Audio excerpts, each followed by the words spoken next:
আসসালামু আলাইকুম। জুলাই ঘোষণাপত্র ইতিমধ্যেই আমরা ডক্টর ইউনূস প্রকাশ করেছেন। তো জুলাই ঘোষণাপত্র আপনাদের কাছে কীরকম হলো? আপনারা কি এটাকে সমর্থন করেন? জুলাই ঘোষণাপত্র কি আমাদের মনের মতো হলো? এই প্রশ্ন এখন সারা বাংলাদেশে ঘুরপাক খাইতেছে। তো আমি ব্যক্তিগতভাবে মনে করি এর চাইতেও সুন্দরভাবে জুলাই ঘোষণাপত্র হওয়া উচিত ছিল, যেখানে অনেক কিছু মিসিং। আমাদের ফেস দ্য পিপলের সাইফুর রহমান সাগর সাহেব তিনিও এটাকে প্রত্যাখ্যান করছেন।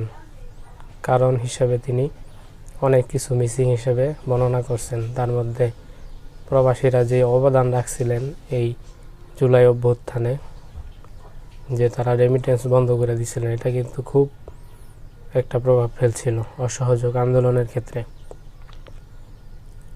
এটা যদি আর কিছুদিন অব্যাহত থাকতো তাহলে আর কোনো আন্দোলনের প্রয়োজন ছিল না। শুধুমাত্র এই রেমিটেন্স বন্ধ করার কারণেই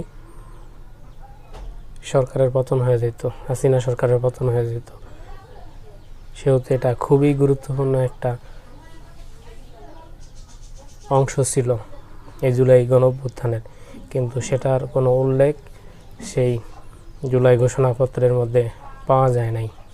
এরকমভাবে আরও অনেক বিষয় শুধুমাত্র যেহেতু কইরা সব কিছুকে উপেক্ষা করা একটা মন গড়া জুলাই ঘোষণাপত্র দিছে, যেটাকে অনেক দেশপ্রেমিক মানুষ ইতিমধ্যে প্রত্যাখ্যান করছে।